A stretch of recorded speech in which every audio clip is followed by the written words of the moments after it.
He thought he was chopping an ordinary tree, but what fell out from inside changed his life forever. Subscribe to the channel and tell us in the comments where you're watching this video from. The morning always came too early for Melvin. Long before the sun pushed its first pale thread over the horizon, he was already awake, lying in the creaking narrow bed that had shaped itself to his tired body over the years. The house around him was still and cold, its thin wooden walls holding on to the night's chill as if afraid to let go. For a few moments he remained motionless, listening to the quiet hum of dawn settling over the poor rural stretch he had called home his entire life. There were no soft footsteps of children, no warm rustle of a loving wife preparing breakfast, no sign of a world that wanted him. Only the faint whistle of the wind dragging itself through the cracks near the window and the echo of his own heartbeat. He rose without ceremony, as he always did, and lit the small lantern hanging from a nail beside the door. Its soft glow revealed the familiar emptiness of the single room he shared with his wife, a chipped table, a few mismatched dishes, an old stove that worked only when it pleased, and a pair of boots worn down to the shape of his feet. His whole life seemed to exist in that same state, patched together, barely holding, carrying marks of long seasons of struggle. The world had given him nothing easily, not warmth, not comfort, not respect, but it had given him endurance, the one thing he never allowed anyone to take from him. He splashed cold water onto his face from the metal basin.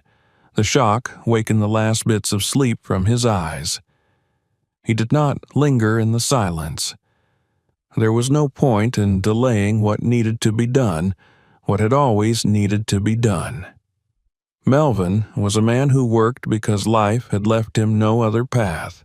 He had learned young that survival was not granted. It was earned corner by corner, scar by scar, blow by blow of the axe that hung by the door. The axe had been his father's once, its wooden handle smoothed by 2 generations of hands that had known more hardship than comfort.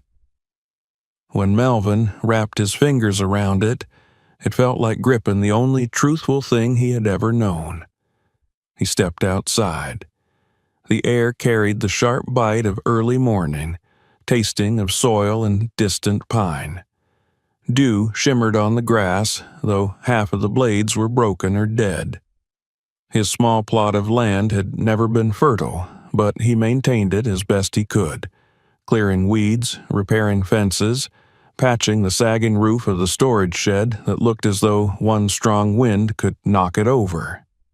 It was enough to keep him busy, enough to keep his hands moving so his mind would not drown in thoughts he could not afford. A faint light flickered through the house window behind him. He turned slightly, catching sight of the thin silhouette of his wife, Tara, moving past the curtain. She did not come out to see him off. She never did. Over the years, the warmth in her eyes had dried up like a neglected well.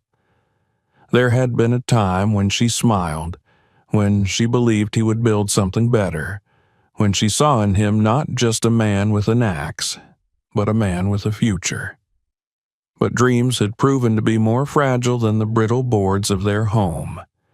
Life had chipped away at her hope until only sharpness remained, directed at him whenever she was tired or hungry or disappointed, which was often. Melvin faced the path stretching toward the woods and started walking. The worn earth beneath his boots told the story of countless mornings like this, the same route taken day after day, season after season, a path that had known all his disappointments and all his attempts to rise above them. His posture was steady and unhurried, shaped not by confidence but by acceptance. He knew that whatever happened beyond the tree line, he would meet it head-on. Pain was familiar, hardship was familiar, work was the only constant. The forest welcomed him with a chorus of rustling leaves, distant bird calls and the murmur of branches brushing against each other in the shifting breeze. The woods were his sanctuary, the only place where he felt he belonged. Here, no one judged him. No one looked at him with condescension or disappointment. Trees did not care whether a man was poor, whether his house was falling apart, or whether his wife blamed him for every misfortune. Trees only cared for the strength of his swing and the steadiness of his breath. He found his usual spot deeper in the forest, a clearing where fallen timber lay thick from the storms of past years. The air smelled of damp bark, soil, and the promise of honest labor. Melvin removed the rag from the axe blade, gripping the handle tightly. His first swing cut through the air with the familiar whistling sound, striking deep into the trunk of a downed pine. The vibration ran up his arms and settled into his bones. It was a sensation he had felt so many times that he no longer noticed the sting. Blow after blow, the rhythm consumed him, pushing everything else from his mind. The arguments, the hunger, the mocking looks from relatives who had found easier, less honest ways to make a living. For a while, he was free, absorbed in the simplicity of effort and progress. Hours passed. The sun climbed higher, flooding the clearing with warm light. Sweat soaked through his shirt, dripped down his jaw, soaked into the earth beneath his boots. He paused only when his vision blurred from exhaustion. He wiped his forehead, took a few deep breaths, and continued, gathering cut branches, splitting logs, tying them into bundles with coarse rope. Each completed bundle was a victory no one saw, a quiet triumph that belonged only to him. When the afternoon came, he made his way to the small town's market. Vendors shouted, children ran between stalls, chickens squawked from cages, and somewhere an old radio played a song almost drowned out by the noise. Melvin set his bundled firewood down in his usual spot by the well. He did not call out to potential customers. His presence barely registered to most people as they passed by, sometimes avoiding eye contact as if poverty were contagious. Those who did stop often haggled aggressively, trying to drive down a price already too low. He never argued. He needed the money more than his pride. By the time the sun began to dip toward the hills, he had sold enough bundles to earn a few dollars. It wasn't much, not enough for comfort, barely enough for necessity, but it was something. Enough to buy a bit of bread, a sack of beans, and maybe some old vegetables from the vendor who pitied him. Melvin walked home slow and heavy, carrying food that was supposed to feel like a prize but rarely did. He reached his house, worn down as always, the paint peeling in thin flakes like old scabs. He stepped through the door and saw Tara waiting inside. Her expression was taut, her eyes sharp with an emotion he had grown used to naming, but never fully confronting. Disappointment, anger, resentment, perhaps all three. She looked at the food he brought as if expecting more, as if expecting him to produce miracles out of thin air. He placed the small groceries on the counter, hoping for silence, but the air thickened instead. She crossed her arms, glanced around the house, the broken chair, the cupboard missing a hinge, the single light bulb flickering overhead. Then she looked at him, and he could feel the weight of years pressing down. All the hopes she once had evaporated, leaving only bitterness behind. Her words cut into him, not as sudden blows, but as familiar wounds reopened again and again. He had no answers to give her, no promises he could keep, no dream big enough to chase. He looked at his hands, hands that had built nothing but bundles of wood, hands that had never known rest. In them, she saw failure. In them, he saw the only truth he had left. The argument did not explode. It simmered, sharp and quiet, a breaking point disguised as another evening in a long line of disappointing evenings. But this time, something changed. Tara reached the end of her patience, her voice rising with controlled fury and with a sudden, irreversible finality. She told him to leave. He stood frozen for a moment, wondering if he had misheard. He hadn't. The door behind him suddenly felt too close, the house too small to hold both of them. She pointed toward it, her jaw clenched. There was nothing left for him to say. The world had spoken for her. Melvin stepped outside. The air was colder than before, though the night had not yet fully fallen. Behind him, the door shut with a soft but decisive thud. A boundary drawn, a life closed. He stood there for a long moment, staring at the ground as if expecting it to open and swallow him whole. But the earth did not move. It simply waited, just as it had always waited for him to take the next step. He picked up his axe, the one thing he trusted, and walked toward the only place that had ever held him without judgment. The forest. His path was slow, weighted by the realization that he no longer had a home to return to. Yet something else stirred beneath the grief, a faint, barely audible whisper, a call he could not yet understand. The trees loomed closer, their dark silhouettes merging with the gathering dusk, offering solace in their ancient stillness. As he entered the woods, the world behind him faded into obscurity. Ahead lay nothing but shadows, solitude, and the faint hope that tomorrow would be different, though every day of his life had proved otherwise. Still, he walked. The forest accepted him once more, and though he did not know it, with the next swing of his axe, his fate would twist in a way no one in that small, unkind town could ever imagine. The night deepened, cloaking the trees in darkness. Melvin pressed on, unaware that he was approaching the very place where the story of his old life would end and the story of his new one would begin. The path was unknown, but he carried the same enduring resolve he always had. Tomorrow he would face the forest again. Tomorrow the axe would rise and fall, and with it the world would shift in ways he could not yet see. And so, the first chapter of his quiet, burdened life began to lean toward a new season, one shaped not by despair, but by an unexpected truth waiting beneath the bark of an ancient tree.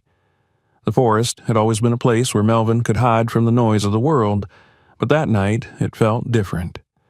The darkness pressed against him like a living thing, not threatening, but waiting. As he walked deeper beneath the towering silhouettes of oak and pine, the weight of his exile slowly settled into his bones.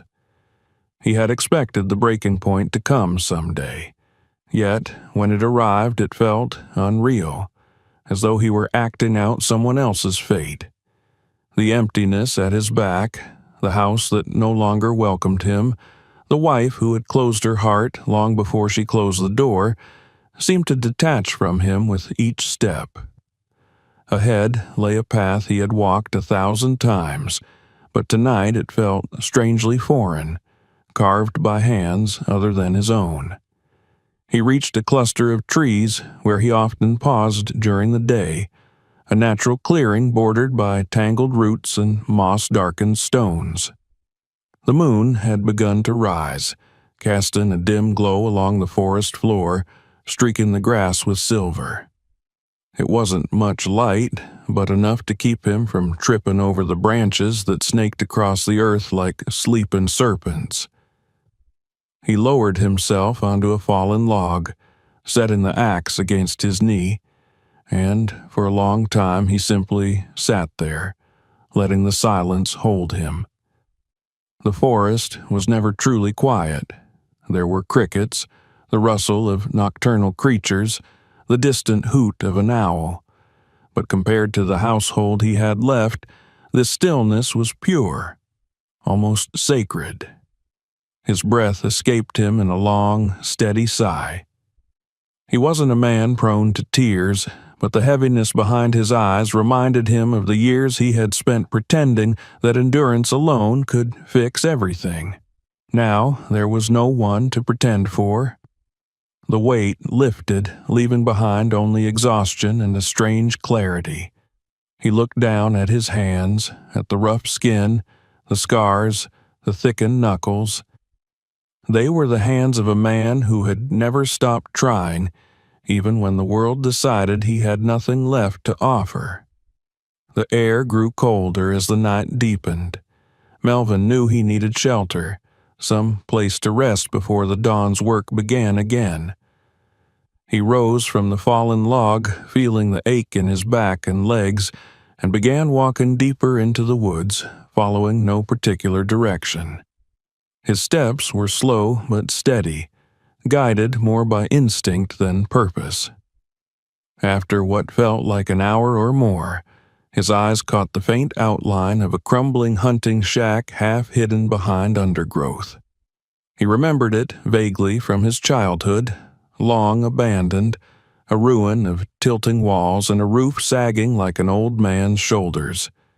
Yet, tonight it was enough. Inside, the air smelled of damp wood and rot, but it sheltered him from the biting wind. He gathered stray branches and dried brush from beneath the shack's eaves and managed to coax a small fire to life in the broken stone hearth. The flames flickered unsteadily, but their warmth spread through the narrow room like a blessing. He sat by the glow, hugging his knees, letting the heat creep into his numb fingers. He did not allow himself to sleep fully, just drifted in and out of shallow rest, listening to the wind whistle through the cracks in the walls. When dawn finally came, the forest awoke with a low hum. Sunlight filtered through the gaps in the shack's roof, dappling the floor with patches of gold. Melvin rose stiffly, stamping life back into his legs, gathering his axe once more. Whatever grief he had carried into the forest the night before, the morning stripped it down to something simpler. His life was still his, regardless of who had cast him out. Work awaited him, and with it, a small measure of purpose. If nothing else, the world could not take that from him. He stepped into the daylight, drawing in a long breath of crisp, cool air. The woods glowed under the rising sun, the trunks of the trees stretching upward like ancient pillars. Ahead of him, further than he usually ventured, a massive oak towered above its neighbors. He had seen it before in passing, but had never approached it closely. It was enormous, at least twice the width of the surrounding trees, its bark thick, ridged, and marked with deep scars of storms long past. Its roots twisted across the earth in sprawling coils, gripping the ground with the stubbornness of something that refused to fall even under the cruelty of time. Melvin could not explain why he felt drawn to it now, only that his feet moved toward it with a strange sense of inevitability. Standing before the oak, he felt a quiet reverence, as though he were in the presence of something ancient and wise. This tree had outlived generations. It had felt the thunder of hooves from travelers long gone, had weathered the Civil War battles rumored to have passed through these woods, had endured every summer drought and winter storm without surrender. Something about its unwavering presence stirred a faint spark inside him, a feeling that maybe, just maybe, he could endure too. It wasn't a practical choice for firewood. The wood was too dense, too old, too much trouble to work with. Years ago, when he first tried to cut it, his axe barely bit into the bark before the reverberation stung his hand so sharply that he backed away, muttering to himself that some trees simply weren't meant to be touched. Since then, he had avoided it, treating it almost like a boundary marker. But today was different. Today, he no longer cared about the difficulty of the task. He only needed something to do, something to focus on, something that could drown out the echo of Tara's voice and the hollow feeling inside his chest. He tightened his grip on the axe, lifted it high over his head, and swung with all the strength left in him. The blade struck the bark with a heavy thud, sending a familiar jolt up his arms. He swung again, harder this time, the vibration stinging but manageable. Blow after blow, he struck the oak, letting the rhythm settle into him, letting the effort burn through the layers of sorrow and confusion that clung to him like a second skin. Sweat gathered beneath his collar despite the cool morning air. His breath turned ragged, clouds forming each time he exhaled. With every swing, memories surfaced. The first time his father had taught him to hold an axe, the hot summer days spent splitting wood behind the house he grew up in, the feeling of pride when he chopped his first full stack by himself. That pride had faded since then, buried under years of mockery and failure, but the memory of it lingered, as strong and stubborn as the oak before him. Then, suddenly, the rhythm broke. The axe struck something that did not sound like wood. Instead of the dull, fibrous thump of bark and trunk, a metallic clang rang out, sharp and unmistakable. The vibration that traveled up his arms felt different too, hollow, almost foreign. Melvin paused, lowering the axe slowly, his breath caught in his throat. For a moment, he wondered if exhaustion had tricked his senses. He wiped his brow, adjusted his stance, and swung again. The metallic sound returned, louder this time. He stepped back, heart pounding a little faster. He looked closely at the gash he had carved into the tree. Beneath the thick bark and layers of aged wood, something dark and unnatural glimmered faintly. He narrowed his eyes, leaning closer, scraping away fragments of bark with the tip of the axe. There, embedded within the tree itself, was the corner of something man-made. Curiosity overcame fatigue. He placed the axe aside and pried at the wood with his hands, pulling away pieces of splintered bark and fibrous inner layers. The oak resisted, its innards clinging together with the stubbornness of centuries, but something had taken root inside it long before Melvin ever walked these woods. Slowly, carefully, he widened the opening until he could reach inside. His fingers brushed against something soft yet firm, rough with age, like weathered leather. His heart lurched. He pulled gently, and a small portion of a leather bag came into view, wedged deep within the hollow that time and nature had carved out. How long had it been there? Who had placed it? Why inside a tree? Questions ignited in his mind, but instinct told him to continue. With both hands, he gripped what he could of the bag and tugged.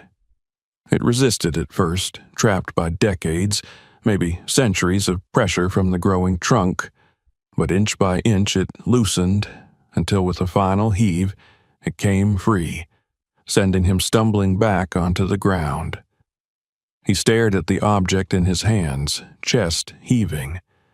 The leather sack was darkened, stiff and cracking, the stitching frayed but still intact. It felt heavier than it should have for its size. For a moment, Melvin simply held it, unsure whether he wanted to open it. Something about the weight, the secrecy of its hiding place, the metallic sound, none of it felt ordinary. The forest around him seemed to hush, as if watching. He loosened the cord binding the top of the sack, fingers trembling slightly. When he pulled it open and looked inside, the breath caught in his chest as though someone had reached into him and taken hold of his lungs. Gold. The light of the morning sun struck the contents of the bag, illuminating a pile of old coins, their edges worn, their surfaces bearing the faded markings of long-gone eras. Mixed among them were pieces of jewelry, thick rings set with discolored stones, brooches fashioned in styles no one wore anymore, necklaces with broken clasps. He saw small chains, lockets, and even a tarnished silver cup engraved with initials he didn't recognize. Everything was layered in dust, as though the forest itself had been guarding this treasure for longer than anyone could remember. For a moment, Melvin could not move.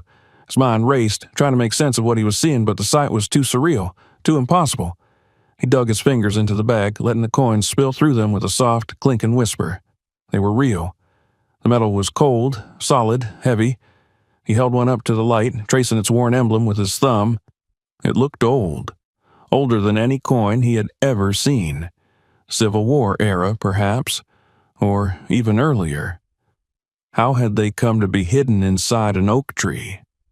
He thought of stories he had heard in childhood, tales of outlaws who fled through these forests, of runaway slaves who hid their few valuables in hollow trees before escaping north, of bandits who buried plundered goods in places they hoped to claim later. The truth of the treasure's origin remained a mystery, but one thing was clear. It had been meant to stay hidden. Time had swallowed it, and only chance or fate had brought him to it now. Melvin glanced around the forest, half expecting someone to step out from behind the trees and accuse him of theft. But the woods were silent, the only witnesses the leaves trembling gently in the morning breeze. He felt a strange mixture of wonder and fear rush through him. After a lifetime of scraping by, of being looked down upon, of being told he was worthless, hopeless, destined for nothing more than the next falling tree, here, in his hands, lay enough wealth to change everything. Yet the thought frightened him. Wealth could lift a man, but it could also destroy him. He had seen enough of people's greed to know that no treasure came without danger.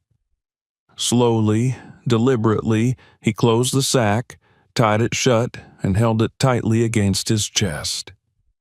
The forest seemed to breathe again, the tension easing, but Melvin's pulse remained rapid. He knew instinctively that he could tell no one. Not Tara, not his relatives, not the neighbors who barely acknowledged him. No one could know what he had found. To speak of it would invite suspicion, envy, and destruction. Instead, he looked for a place to hide the bag. Near the roots of the oak, he found a shallow space where the earth had softened from years of rain. Kneeling, he dug with his hands, pushing aside soil and fallen leaves until he created a small hollow. He placed the treasure inside, covering it carefully, making sure no hint of disturbance remained. When he stood again, the tree loomed above him, its bark scarred by his axe. He touched the trunk gently, almost as though thanking it. There was a strange sensation in the air, a quiet acceptance that something monumental had just occurred, like a doorway had opened, waiting for him to decide whether to step through. Melvin wiped the dirt from his hands, lifted his axe, and took a step back from the oak. The day suddenly felt brighter. The weight of the world that had pressed so heavily on his shoulders the night before seemed to ease, replaced not with relief, but with possibility. He didn't know what he would do yet, didn't know how to navigate a life that might be different from the one he'd known, but he felt a spark, a faint but undeniable hope that maybe he wasn't doomed to be the man everyone said he was. He began walking back toward the abandoned shack, toward the rest of the forest, toward a future he couldn't yet imagine. Behind him, the oak stood silent and immovable, guarding the secret it had kept for generations, now entrusted to him alone. As Melvin disappeared into the trees, the first chapter of his life faded into memory, and a new chapter, one forged by chance, courage, and the weight of hidden gold began to unfold, guiding him toward the path he never knew he could walk. In the days that followed, the forest seemed different to Melvin, as though every shadow carried a secret only he and the ancient oak now shared. He moved through the trees with a heightened awareness, not out of fear, but out of respect for the weight of what rested beneath the earth. The image of the gold-filled sack haunted him in a way that felt both exhilarating and unsettling. It was not the sight of wealth itself that lingered in his mind, but the knowledge that the course of his life had shifted silently, without witnesses, without ceremony. He carried the awareness like a new pulse beneath his skin, something beating quietly alongside his own heart. When he returned to the abandoned shack that first morning, the fire from the previous night had smoldered down to ash. The emptiness inside the structure mirrored the emptiness he had once felt in his chest. But something was different now. The man who stepped into that shack had been beaten down by years of disappointment. The man who stepped out carried a secret capable of changing everything. Yet, he did not rush toward his new future. He sat on the rickety stool by the faded wall and spent nearly an hour in silence, letting the reality settle into him fully. He understood instinctively that haste would ruin him. Wealth was not a gift to be flaunted. It was a test, and only patience could help him pass it. He left the shack later that morning and returned to the oak tree one more time. Kneeling before the spot where he had buried the treasure, he ran his fingertips over the soil, making sure the ground bore no signs of disturbance. The forest had already begun its quiet work of covering his tracks. Fallen leaves had drifted into place, masking the edges of the shallow burial. The opening in the tree trunk where the sack had been lodged still gaped like an old wound, but Melvin covered it with a patch of bark and moss, blending it seamlessly into the oak's textured surface. When he stepped back, even he could barely tell something had once been there. Only after he felt confident in the secrecy of the site did he return to the small market town. He did not walk with a renewed pride or arrogance. Instead, he kept his steps slow, deliberate, conscious of the role he still had to play. His life could not change overnight. If it did, people would notice. People would talk. And people talking was the greatest danger of all. He sold his firewood as usual that day, the bundles stacked neatly beside him. Some customers nodded politely, though most paid little mind to him. He accepted their indifference with the same quiet resignation he always had, even as the knowledge of what lay buried beneath the oak tree pulsed like a secret flame beneath his ribs. When he counted his meager earnings at the end of the day, he did so without frustration. He knew now that this money was no longer the boundary of his life. It was merely one brick in a foundation he was beginning to build. That evening, instead of returning to the house he no longer called home, he made his way back into the woods. He found a spot near the shack and built a small shelter of his own, using fallen branches, cut pine, and old boards he scavenged from a collapsed fence nearby. It wasn't much, just a slanted roof of wood, a floor of packed earth, and enough room to lie down. But it was his. He felt no bitterness about sleeping alone under a roof not meant for any comfort. His heart had grown so accustomed to hardship that a roof of any kind felt like a blessing. And now, with the hidden treasure close by, the forest felt safer than any house he had ever lived in. The next morning began like countless mornings before it, except for one thing. Melvin had a plan. He made his way back toward town, his steps quick and energized by a sense of purpose that had eluded him for years. He carried his axe as usual, but his gaze was sharper, his posture more grounded.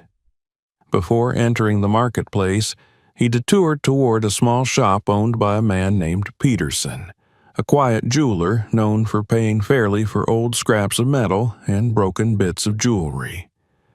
Peterson was the kind of man who didn't ask unnecessary questions, the kind of man who minded his own business as long as the price was right.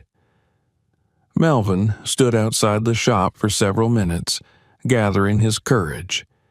He reached into his pocket, where he carried a single object wrapped in cloth. He felt the shape of the coin inside through the fabric, its edges smooth and aged. He had chosen it carefully the night before, selecting one that looked worn but valuable enough to fetch a reasonable price without drawing attention. Inside the shop, the musty smell of tarnished silver and old velvet greeted him. Peterson sat by the counter, polishing a small brass brooch. He looked up as Melvin entered, mildly surprised but not suspicious. Melvin laid the wrapped coin gently on the counter. When Peterson unfolded the cloth, his eyes narrowed, not in greed, but in curiosity. He examined the coin under a magnifying glass, turning it over, noting its faded insignia.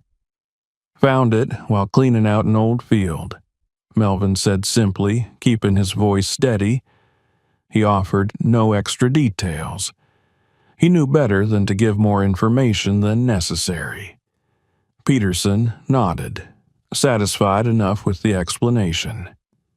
After a moment of silent calculation, he offered an amount that made Melvin's breath hitch, not because it was an enormous sum, but because it was more money than he usually made in a week. Melvin accepted without hesitation, tucking the cash into his pocket and leaving the shop with a small but significant step toward his new life.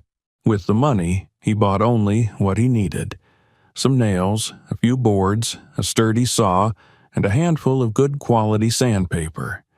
He also purchased a loaf of bread, a sack of beans, and a bit of cured meat, enough to last him several days. No one in the market suspected anything unusual. He had not done anything extraordinary. He was still the quiet woodcutter who kept to himself. Returning to the forest, Melvin began the work that would shape the next phase of his life. He spent days repairing the abandoned shack, strengthening the walls, patching the roof, replacing loose planks with new ones. With each improvement, the place felt less like a forgotten ruin and more like a workshop waiting to be revived.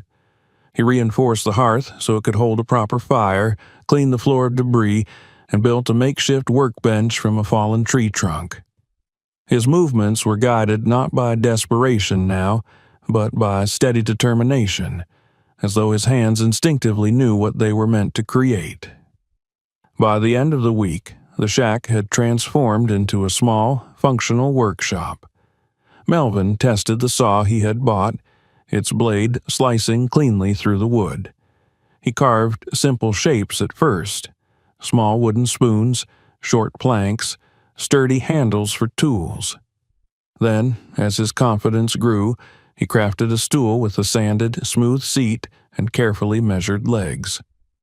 The work soothed him in a way nothing else ever had. He found rhythm in shapen wood, peace in the sound of shaven curls falling to the ground. His hands understood wood in a way they did not understand people. In the town, whispers began to stir. People noticed that Melvin was fixing up the old shack, a place most had forgotten or assumed would fall apart within the year. Some wondered why he bothered. Some speculated that he simply had nowhere else to go. But curiosity never grew strong enough to become suspicion. Melvin had always been a quiet man, and no one imagined he could be anything else. He continued selling firewood, though now he produced furniture as well. His first stools were simple but well made, and when he carried them to the market, a few people stopped to ask about them. The price he offered was modest, much lower than the pieces deserved, but the low price drew interest. Within days, all the stools were sold. Melvin reinvested the earnings in better tools and wood supplies, never touching the treasure unless absolutely necessary. One morning, as he arranged the stools and wooden spoons on his blanket in the marketplace, an older woman approached him. She examined the pieces with a careful, experienced eye, and then asked if he could build a small table for her kitchen. Her voice held neither pity nor mockery, only respect for the craftsmanship. Melvin agreed, and for the first time in many years he felt a swell of pride, small but enduring, like an ember catching flame. Word spread slowly but steadily. People began to say that the man who lived out in the woods made honest pieces that lasted. They said his firewood burned longer, that his stools never wobbled, that his simple kindness warmed the cold spaces of the community. A reputation was forming, not of wealth, but of reliability, of integrity, of quiet skill. Meanwhile, his former wife, Tara, heard whispers of his progress. At first, she dismissed them as exaggeration. Later, she grew uneasy, resentful even, that he seemed to be rising from the ashes of the life she had cast him out of. But pride kept her at a distance. She wanted to see for herself, but could not bring herself to face the man she had rejected with such finality. Instead, she listened from afar, gathering pieces of information from gossiping neighbors and passing comments in the market. Melvin, for his part, thought of her only occasionally, and when he did, it was not with bitterness. He had been hurt deeply, yes, but the wound had begun to close, not because time healed it, but because the forest, the work, and the hidden treasure had given him something bigger than pain. Purpose. Month after month passed in this quiet rhythm. He sold just enough gold to sustain his workshop's growth, never more than needed. Each coin sold represented one step forward, but he was careful not to sprint. The forest had given him this gift. He owed it steadiness. By early winter, the workshop had expanded. He added a second table, shelves filled with tools and wood, and a small sleeping area with a real mattress he purchased from a traveling merchant. He hired a young man named Chris who had recently lost his job and needed work. Chris was awkward at first, unsure of how to interact with a man who seemed both stern and gentle at once, but Melvin taught him the craft patiently. Soon the two had a rhythm, working side by side in the glow of lantern light, shaping wood into something useful and sometimes even beautiful. The forest outside their door was often covered in frost now, its branches glittering in the morning sun. But inside the workshop, warmth radiated from the hearth, mingling with the scent of sawdust and pine. Melvin would pause sometimes, listening to the steady scraping of Chris's plane against wood, and feel something he hadn't felt in years. Belonging. The treasure beneath the oak had not just changed his future. It had awakened a part of him he had forgotten existed, a part that wanted to create, to build, to lift not only himself but others.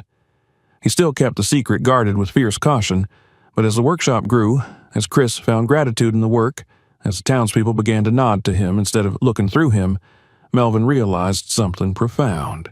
He was no longer the man who lived by the axe. He was a man building a life. The oak tree's secret remained safe for now, preserved in the quiet soil where only he could find it. Melvin's transformation unfolded slowly, like winter thawing into spring. And though the world had not yet noticed the change in him, it soon would. The first small ripples of his rebirth were already spreading through the town, and before long they would reach people who had never imagined that Melvin, the poor woodcutter, could become anything more.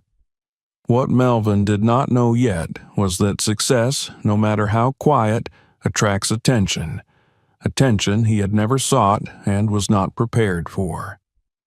His rise had been built carefully, brick by brick, coin by coin, act of kindness by act of kindness.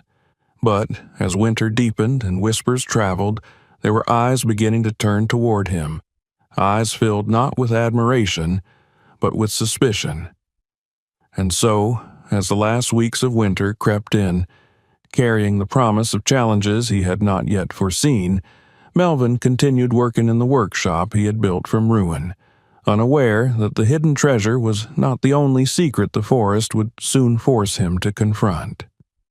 Winter settled over the region with a slow, deliberate weight, covering the forest in white and wrapping the small town in an uneasy stillness. Yet, inside Melvin's workshop, life continued to stir. The crackle of the fire, the rasp of a plane smoothing rough planks, the rhythmic thud of a mallet. These sounds created a warmth that resisted the cold pressing in from outside. The workshop had become a refuge not only for Melvin, but for the few workers who found purpose within its walls. Chris had grown more confident, his hands steadier, his movements sure. Another young man, Aaron, had recently joined them, eager to learn whatever Melvin was willing to teach. Their presence filled the space with quiet camaraderie, and the small building glowed with a spirit of honest labor. But beyond the forest, beyond the humble sanctuary Melvin had built, the rhythms of the town were beginning to change. People noticed things, small things at first, barely worth mentioning. The old shack that had been abandoned for decades now had smoke curling from its chimney. More bundles of wood appeared in the market, neatly tied and of notably better quality. Simple furniture, chairs, stools, shelves, made their way into town homes, each piece carrying the unmistakable mark of craftsmanship people would later recognize as Melvin's signature. And though he remained humble, quiet, unassuming, the transformation around him was too clear to ignore. Like the first tremors before a storm, whispers stirred. It began with idle curiosity, spoken in low tones between vendors as they unpacked their crates in the morning. "He's doing well these days, isn't he?" someone would say. "Better than he's ever done." Another would shrug, saying it was about time his hard work amounted to something. But beneath that surface-level goodwill lay something far more dangerous: suspicion. Not everyone in the town understood or accepted the idea of good fortune that came from persistence. Many were too accustomed to shortcuts, too ready to assume dishonesty where they could not comprehend success. The shift became more apparent one cold market morning when Melvin carried a new table into the town square. It was modest, crafted from smooth pine and stained a warm honey color, but it carried an elegance that belied its simplicity. A few people stopped to admire it. A woman asked if she could place an order for a larger table. A man complimented the precision of the joints. Melvin received their words with quiet gratitude, his reserved smile acknowledging their praise without inviting further conversation. But a little distance away, a pair of men watched him with narrowed eyes, their murmured conversation interrupted by glances that held more malice than curiosity. Melvin didn't notice them at first. He had spent most of his life unnoticed, blending into the background as naturally as the trees in the forest. But these men, Tobias and Brent, did not see him as a harmless woodcutter anymore. They saw a man whose success had come too quickly, whose confidence seemed to expand in ways they could not accept. They whispered about how he used to barely get by, how his wife had thrown him out, how he had lived in near poverty for years. And now, suddenly, he was producing furniture, hiring workers, and repairing an old shack no one had cared about. To men like them, such transformation could only be the result of something hidden, something unnatural, or something illegal. Their murmurs spread through the market faster than Melvin could have imagined. Soon, others began to look at him differently. Not openly, not with direct challenges, but with the lingering gaze of those who wonder, those who doubt. A woman asked Chris one day where the wood they used came from. Chris, unaware of any suspicion, simply answered that they sourced fallen timber from deep within the woods. Another man asked Melvin directly how he'd learned to craft furniture so well. Melvin answered honestly. He had learned slowly, from trial and error, from memories of his father's hands guiding him, from necessity more than skill. But the man's expression carried a skeptical frown, as though the truth were too simple to believe. These suspicions would have fizzled out eventually, fading from lack of substance, if not for one man, Derek Hollis. Derek was known throughout the town as a man who tolerated no competition, no threats to the comfortable power he wielded. His father had owned several shops, and when Derek inherited them, he expanded the family's influence through intimidation and cunning rather than skill or integrity. He controlled prices, pressured vendors, and manipulated customers with quiet ruthlessness. People did business with him not because they liked him, but because he was the easiest path, or the only one.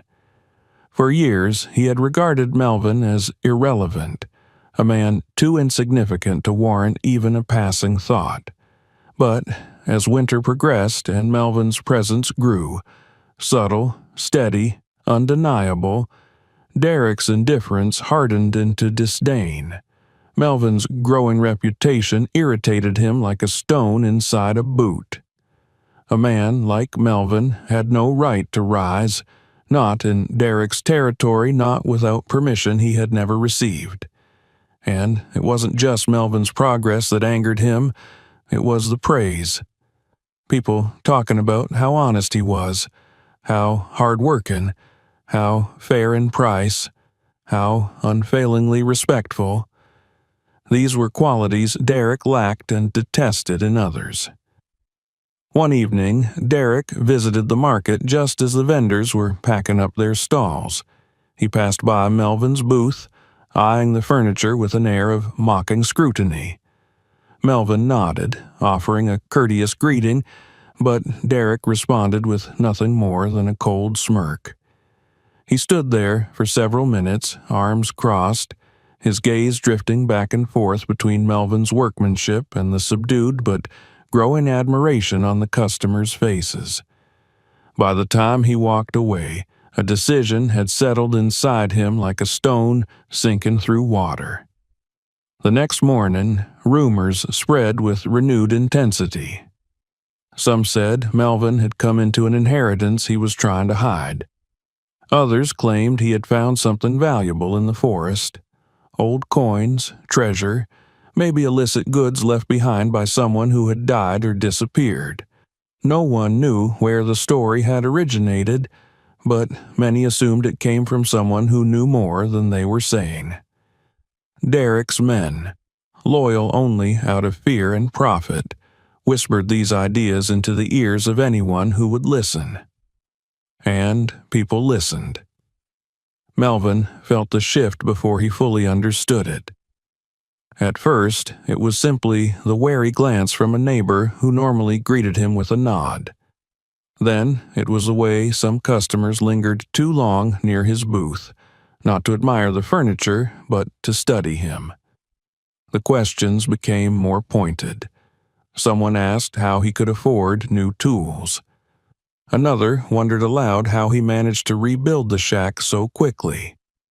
People who had once ignored him now watched him as though waiting for him to betray some truth they already believed existed. Melvin kept his composure, though unease began to worm its way into his thoughts.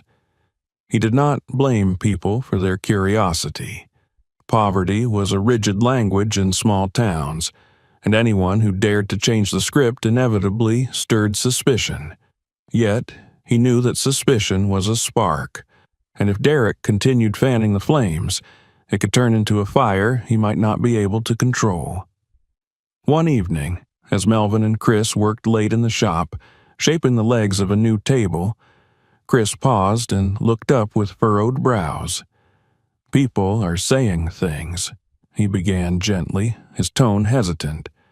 Melvin lifted his gaze, waiting. "About how you got all this. About the money." Melvin's hands stilled. He leaned back slightly, the shadows from the hearth dancing across the walls. "What kind of things?" Chris hesitated before continuing. "Some think you found something valuable." He paused again, not wanting to accuse or pry. "I told them it's none of their business, but people talk." Melvin nodded slowly, understanding the weight behind the young man's concern.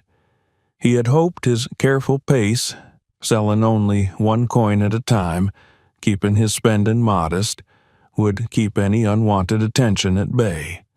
But even the faintest change in a poor man's life was enough to ignite the curiosity of those who had never known his struggles. He reassured Chris as best he could, insisting that honesty and hard work built everything in the shop. It wasn't a lie. Those things had built more of his life than any treasure ever could. But he felt a sting of guilt for the truth he couldn't share. The treasure beneath the oak was not only his secret now, it had become his burden, heavy and complicated. Over the following weeks, the rumors swirled faster. They grew legs and traveled from one home to the next, reaching ears that twisted them further. Melvin found himself under quiet scrutiny each time he entered town. Even Tara heard the whispers, though she refused to voice the mix of emotions they stirred inside her: envy, regret, and a faint spark of hope that he might reach for her again, despite everything. And then suspicion turned into strategy. Derek began sending his associates near the workshop under the guise of buying firewood or furniture. They watched the place closely, noting the tools, the upgrades, the increasing number of workers. They asked questions that seemed harmless, but were far too precise. How often Melvin went into the woods, how far, what he brought back. They observed his movements like hunters tracking prey. Melvin began noticing them. A stranger leaning too casually against a tree near the workshop. Someone walking past his stall twice in the same hour, eyes fixed not on the furniture, but on his face. A man pretending to inspect a stack of wood while actually peering inside the shop's back room. The unease grew, like vines crawling up from the roots of his life, threatening to choke the air he breathed. It became clear that Derek's suspicions had hardened into conviction. He believed Melvin had something worth taking, and if he believed it, he would not stop. But Melvin refused to be intimidated. He met each day with the same steady resolve. He continued his work, continued helping Chris and Aaron learn the craft, continued offering fair prices in the market. He did not let fear dictate his choices. Yet, every night, when he walked into the forest toward the oak tree's buried secret, a gnawing worry crept into his chest. The peace he once found beneath the branches now came with a shadow. If anyone followed him, if anyone dug where they shouldn't, if anyone saw what lay beneath the soil, the life he was building could unravel faster than it had begun. He stood one cold evening in the clearing, the oak towering above him in its ancient stillness. The frost glimmered on the bark, and the ground was hard beneath his feet. He rested his hand against the trunk, feeling the rough texture scratch against his palm, grounding him. He whispered a silent promise in his mind. He would protect this secret, not for greed, but because the treasure was no longer about wealth. It had become the foundation of something greater, a second chance offered to him unexpectedly, a chance to build a life rooted not in poverty, but in purpose. As he turned back toward the workshop, unaware that the wind carried the sound of footsteps not far behind him, he sensed that the piece he had managed to build was reaching its limit. The storm, hinted at in rumors and whispered suspicions, was gathering, and he would soon face the man who intended to tear down everything he had created. But Melvin had weathered hardship all his life.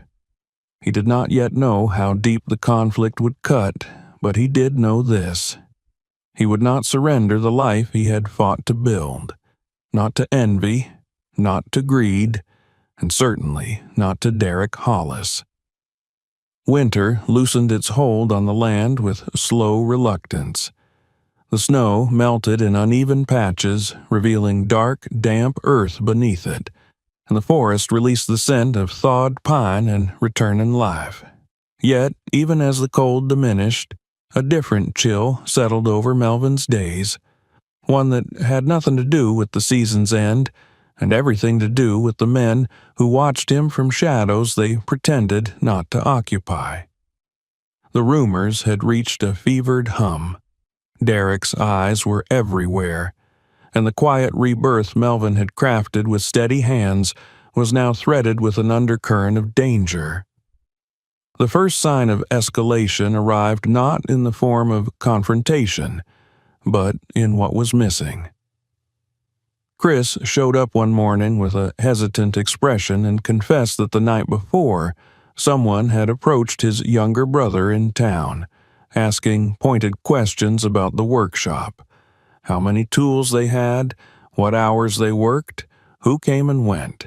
Aaron later told Melvin he had noticed unfamiliar men lingering on the ridge near the forest's edge, pretending to inspect their wagon wheel while keeping an unwavering gaze fixed on the workshop's door.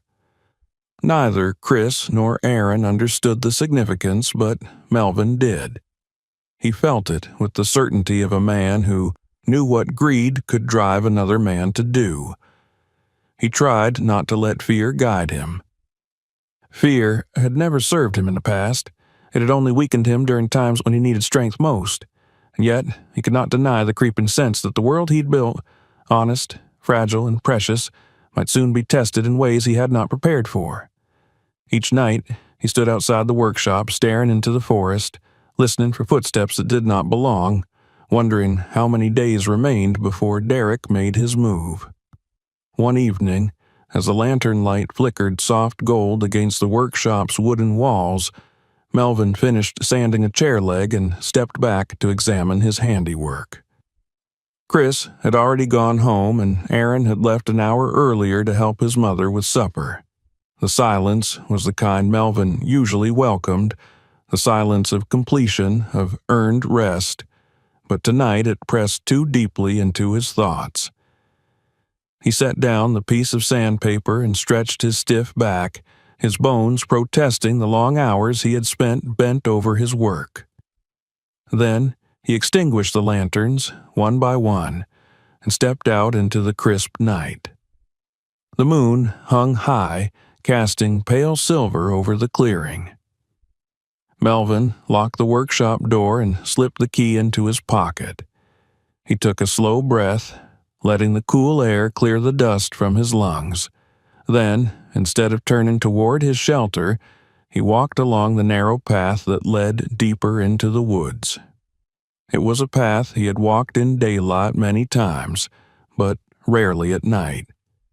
Tonight, he needed to feel the ground beneath his feet and reassure himself that the forest, at least, remained unchanged. It was the forest that had given him the treasure, the forest that had sheltered him when no one else had offered refuge. Now, as danger loomed near, he sought its steady presence once more. The trees whispered as he passed, their branches creaking softly in the wind. He approached the great oak that had birthed his new beginning. The tree stood tall, an immovable monument to survival. It dwarfed the smaller trees around it, its bark bearing deep grooves like wrinkles carved by centuries. Melvin paused in front of it, resting his palm against the rough surface.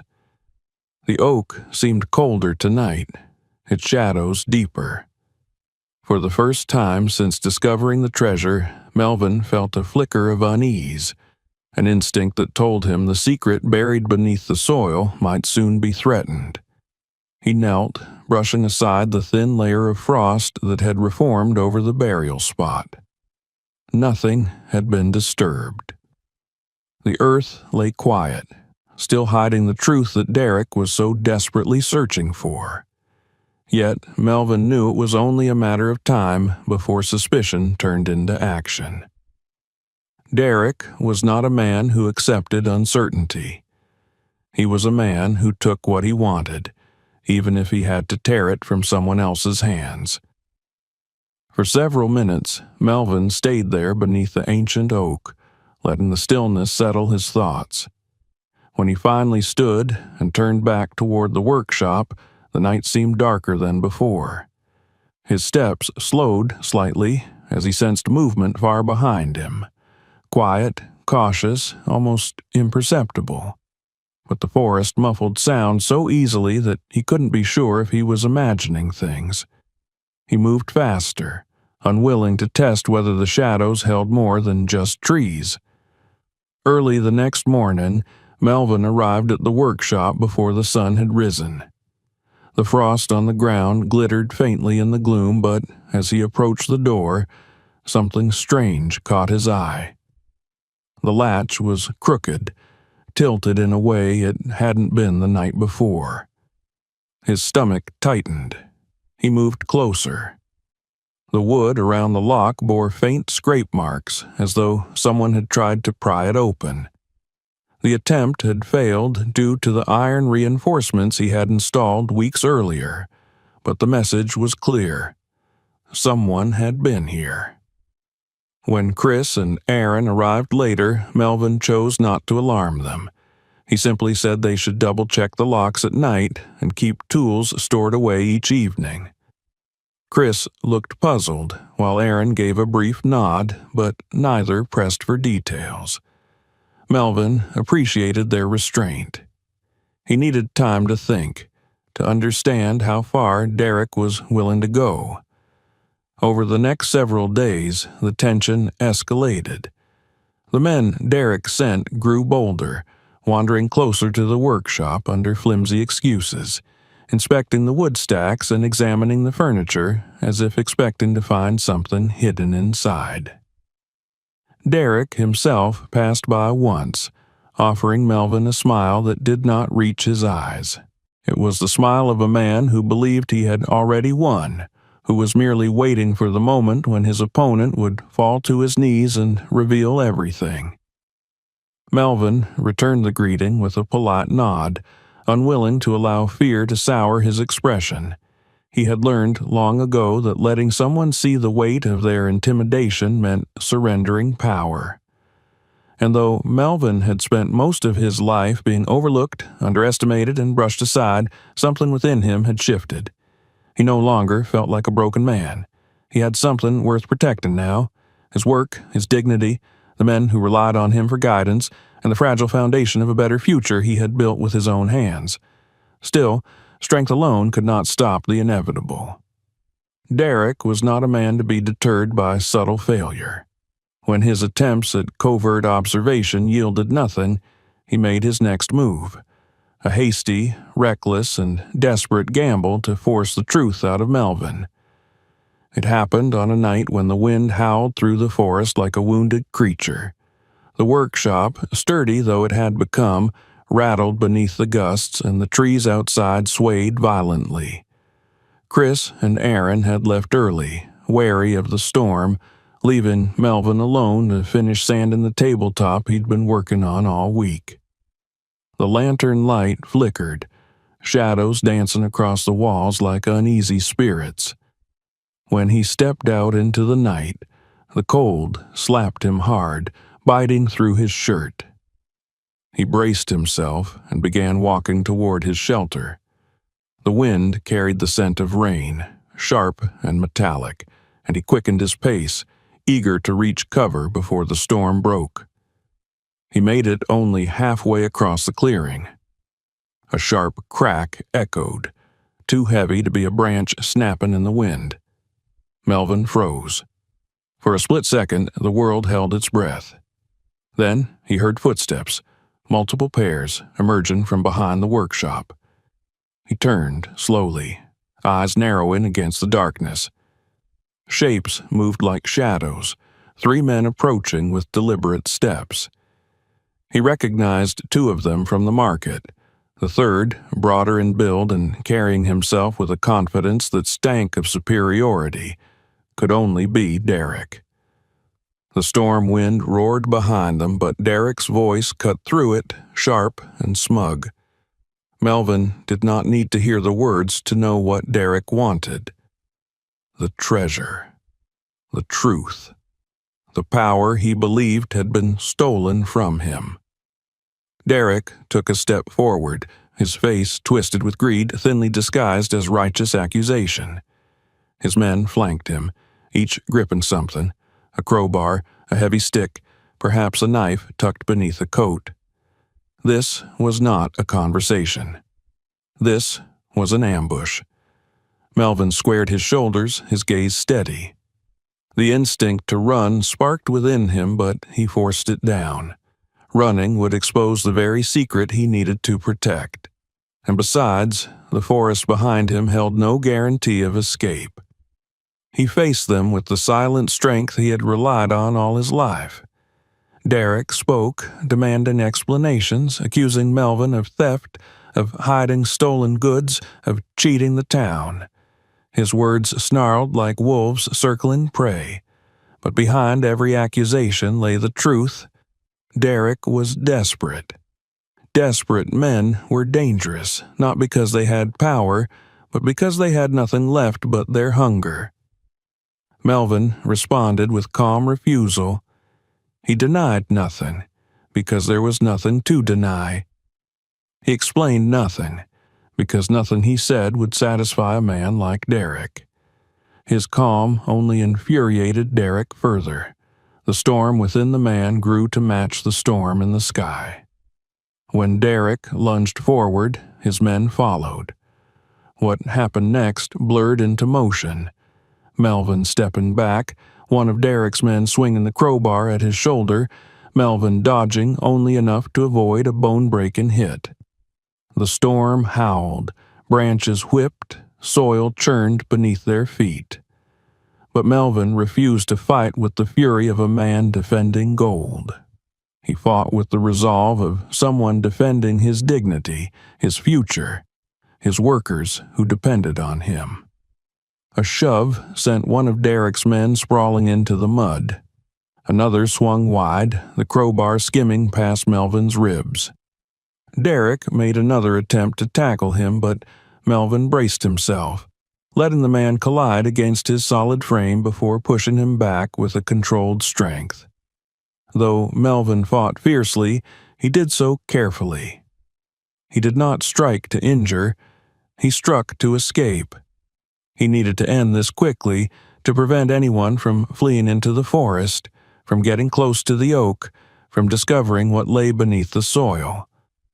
But the storm decided the outcome before any of them could. Lightning split the sky, illuminating the clearing for a blinding heartbeat. In that flash of white fire, all 4 men froze as though captured in a photograph. Derek with rage contorting his face, Melvin steady despite the odds, and the storm poised above them like a god ready to deliver judgment. Thunder followed, shaking the earth. The lightning struck a nearby tree, splitting its trunk with explosive force. Fiery splinters erupted, showering the ground. Derek stumbled backward, his eyes wide with fear. His men scrambled, shouting, their confidence shattered by the violence of the storm. Melvin stood still, breath heavy, watching them. The storm had saved him from having to choose between fighting and fleeing. Derek shouted something, orders, threats, perhaps curses swallowed by the wind, and then he turned and fled into the darkness, his men scrambling after him. Within moments, they disappeared into the forest, leaving Melvin alone with the thunder, the rain, and the raw adrenaline pumping through his veins. He remained in the clearing for a long time, heart pounding, watching the path Derek had taken. The storm raged, rain soaking through his clothes, grounding him in the reality of what had just unfolded. Derek would not give up. Melvin knew that with absolute certainty. A man like Derek did not retreat. He recalculated. But Melvin also understood something important. He had not been broken, not by poverty, not by rejection, and not by Derek's aggression. He had stood firm, not for the treasure, but for himself. When the storm finally eased, Melvin walked slowly back to his shelter. The forest dripped with rain. The oak tree loomed in the distance, untouched, undisturbed. The treasure remained safe for now, but the battle for his fate had only just begun. Yet, as Melvin crawled beneath the roof he had built with his own hands, exhaustion weighing him down, he understood something with a clarity he had never possessed before. The gold might have sparked Derek's obsession, but it was not gold that had allowed Melvin to stand his ground. It was the strength he had forged through years of hardship, the resilience built from being overlooked, the quiet dignity that came not from wealth, but from the steady work of an honest life. He had never fought for riches. He fought because, for the first time, he had something worth fighting for. And the storm, both outside and within, had proven that no matter what Derek tried next, Melvin would not bend. The storm that had torn across the clearing left behind a world washed clean, though Melvin felt anything but cleansed. The next morning arrived pale and shivering, with patches of mist clinging low to the ground and the forest holding its breath in a tense stillness. Melvin emerged from his shelter slowly, his muscles aching from the confrontation, his ribs sore from where the crowbar had grazed him. Yet it was not the bruises that weighed on him most heavily, it was the knowledge that Derek would return. A man like Derek did not accept defeat, especially one delivered by forces he could neither control nor comprehend. The workshop stood in stubborn silence when Melvin approached, its walls damp from the night's rain, but still holding strong. He unlocked the door and stepped inside, inhaling the familiar scent of wood shavings, oil, and the lingering hint of smoke from the hearth. The familiarity should have comforted him, yet his mind replayed the storm-lit confrontation with unsettling clarity. He saw again the greed twisting Derek's face, the madness in the man's eyes. He knew with an unshakable certainty that Derek would not rest until he found what he believed Melvin was hiding. As Melvin began arranging tools on the bench, he paused, noticing the trembling of his own hands. Not from fear, he told himself, but from exhaustion. He had lived through harder moments in his life, poverty, rejection, humiliation, and each had taught him something vital. But now he stood on a precipice unlike any he had faced before.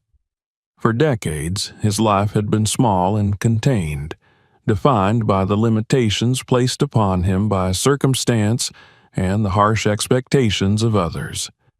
Now, for the first time, his life had grown large enough to threaten someone else's view of power, and that made him a target. When Chris arrived, his expression shifted instantly upon seeing Melvin's face. "What happened? Are you hurt?" he asked, stepping inside with concern radiating from him more clearly than the morning light. Melvin hesitated. He did not want to pull the young man into danger, but he also knew that silence could cause more harm than truth. So he told Chris only the parts that mattered, that some men had confronted him, that they believed he possessed something valuable, and that it was no longer safe to assume the workshop stood beyond the reach of their intent. Chris listened with wide, worried eyes, his jaw tightening as he realized the implication. "Do you want me to stay away? I can—" "No," Melvin interrupted gently. "You're not in danger here as long as you stay aware. And I need help. We can't pause the work now." He placed a hand on Chris's shoulder. "But if things feel wrong, you leave immediately. Do you understand?" Chris nodded, though the fear did not disappear from his face. Aaron arrived shortly after and received a nearly identical warning.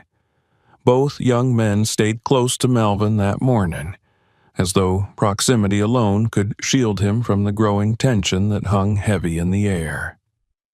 They worked quietly, each fully aware that the peace in the workshop felt more fragile than before. Outside, the forest seemed to listen as the tools moved softly within. By midday, news of the storm's destruction had spread through the market. People talked about the lightning strike that had split a tree in half. They talked about the thunder that had sounded like the mountains themselves were being torn apart. And some talked about seeing Derek limping into town, drenched, angry, and bruised. His men whispered with agitation, their expressions volatile. But no one knew what had truly happened in the darkness. That evening, Melvin returned to the great oak with cautious steps. The forest floor sparkled with lingering rain, and the wind carried a faint scent of fresh earth. When he reached the tree, he knelt as he had countless times before. The soil was untouched, undisturbed. The treasure remained buried, still hidden from the world that would tear it apart if given even a hint of its existence. He knelt there for a long time, longer than usual, his thoughts heavy but orderly. He had survived the storm and Derek's attack, but survival was not victory. It was a momentary reprieve, a pause before the next inevitable conflict. And yet, as he placed his hand against the ancient bark, he realized something had changed within him. The treasure he'd once viewed as a miracle had become something else, an anchor, yes, but also a burden. He needed to decide what kind of life he wanted to shape from the chance that fate had handed him. The following weeks passed with uneasy calm. Derek did not approach him again, but Melvin could sense the eyes still watching, still measuring the distance between curiosity and violence. Yet, during this fragile quiet, something else began to grow. The workshop gained momentum, not because of the rumors, but because people began to see what Melvin had built with their own eyes. His tables, shelves, and chairs found homes not only in the town, but in the neighboring villages. Word spread that the man in the forest made furniture that lasted, that had soul woven into the grain. Farmers came to him for repairs. Families commissioned pieces to pass down to their children. The workshop expanded its reputation with each passing day, as steady and natural as a river carving a deeper course. Melvin hired 2 more workers, older men laid off from the factory in the next town over. They brought experience and gratitude, their hands rough with the history of labor. Working alongside them, Melvin felt something unfamiliar. Pride not in wealth, but in leadership, in the chance to give others the stability he had fought so hard to gain. And still, the treasure slept beneath the roots of the oak. It was during these weeks that Tara returned. She appeared early one morning, before even Chris arrived. Melvin saw her standing near the edge of the clearing, her coat wrapped tightly around her, her posture hesitant. The years had softened her features, not with gentleness, but with regret. She approached quietly, as though afraid her footsteps might shatter the moment. When she finally spoke, her voice carried a softness he had not heard in years. She apologized, not only for the night she thrust him out into the cold, but for every harsh word said in anger, for every moment of contempt she had shown him when he deserved compassion instead. Her eyes glistened with sincerity, and for the first time, Melvin realized how much weight she too had carried: guilt, shame, and the quiet knowledge that she had abandoned a man who had done nothing but try. He listened with stillness, not from indifference, but from the understanding that words like these were hard-won. When she finished, she did not ask for forgiveness, only for the chance to stand before him honestly, without the bitterness that had once clouded her. Melvin answered softly, not with anger, but with truth. He told her that he had forgiven her long before this day, not because he was noble, but because holding on to pain had once drowned him, and letting go had allowed him to rise.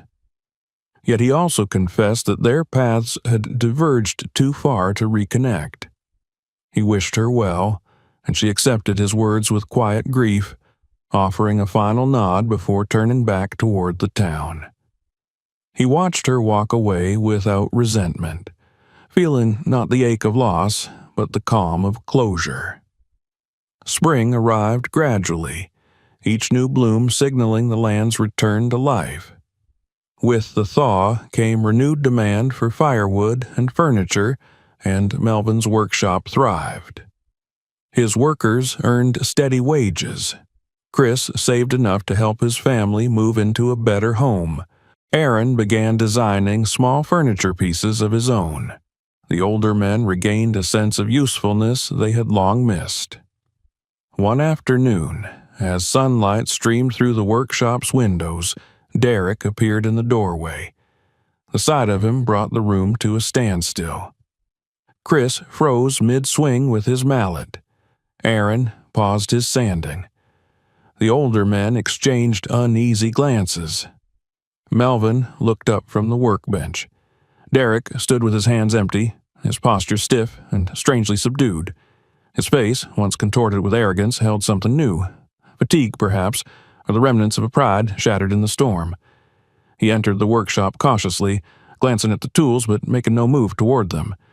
When he finally spoke, his voice lacked its usual venom. He admitted, in halting words, that he had gone too far, that he had let envy twist him into something despicable, that he had never imagined Melvin could succeed honestly. But now, seeing with his own eyes what the workshop had become, he understood something about the man he had tried to destroy. He did not ask forgiveness. He did not pretend he had changed. But he acknowledged defeat, and that alone was enough. Melvin regarded him with measured calm. He did not offer a handshake, nor did he call for Derek to leave.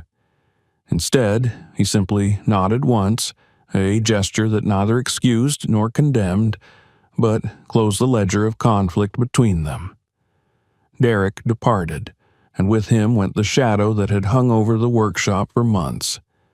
But conflicts leave marks. The workers exhaled in relief, yet Melvin felt a deeper lesson settle within him. Secrets held power, but truth held responsibility.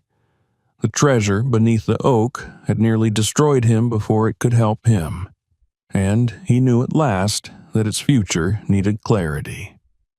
That evening, as the sun dipped behind the trees, staining the sky in muted golds and purples, Melvin walked alone toward the ancient oak. He knelt by its roots and uncovered the small buried cache. The bag was still there, its leather cracked, the coins within untouched. He held the treasure in his hands and felt its weight not as temptation, but as memory.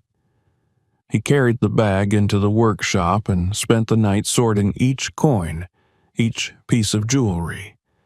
He cleaned what he could, studied the markings, and understood something profound. None of this belonged solely to him. It belonged to time, to history, to the land that had sheltered it, to the people who needed more than he ever would. So he made a choice. Over the next months, Melvin used the treasure not to enrich himself, but to enrich the community. He invested in repairing the town's aging school building, purchasing new tools for local apprentices, funding a small free workshop where anyone could learn carpentry. He bought grain for struggling families, paid for medicine for elderly neighbors, repaired homes before winter returned.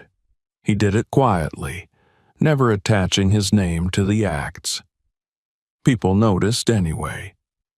And then, with the last remaining portion of the treasure, he built a community center on the land beside his workshop. Its doors open to everyone regardless of age, status, or circumstance. He named it the Oak Hall, not after himself, but after the tree that had changed his life, a symbol of resilience, endurance, and the roots that bound a community together. Years passed, and Melvin's name became synonymous not with wealth, but with generosity, leadership, and quiet strength.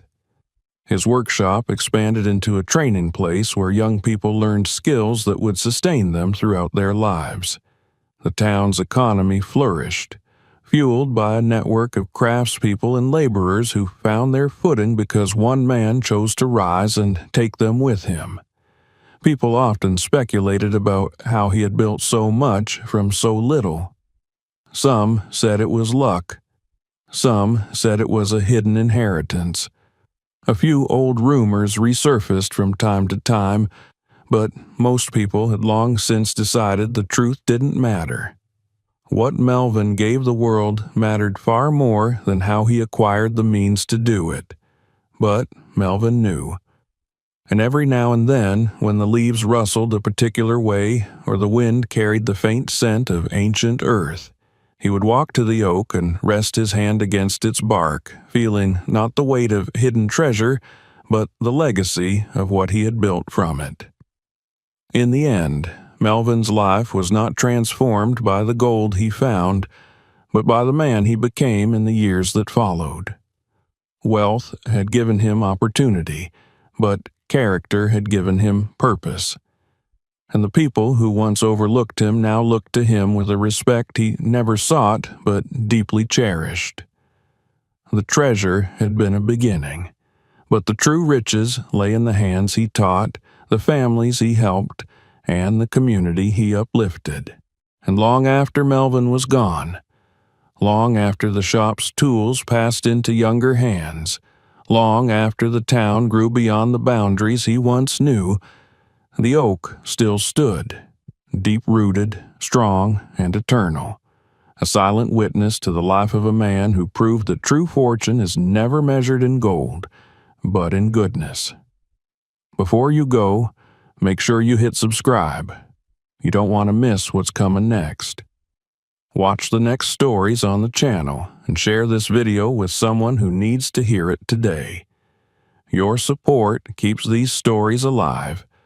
So, click subscribe and tell us where you're watching from.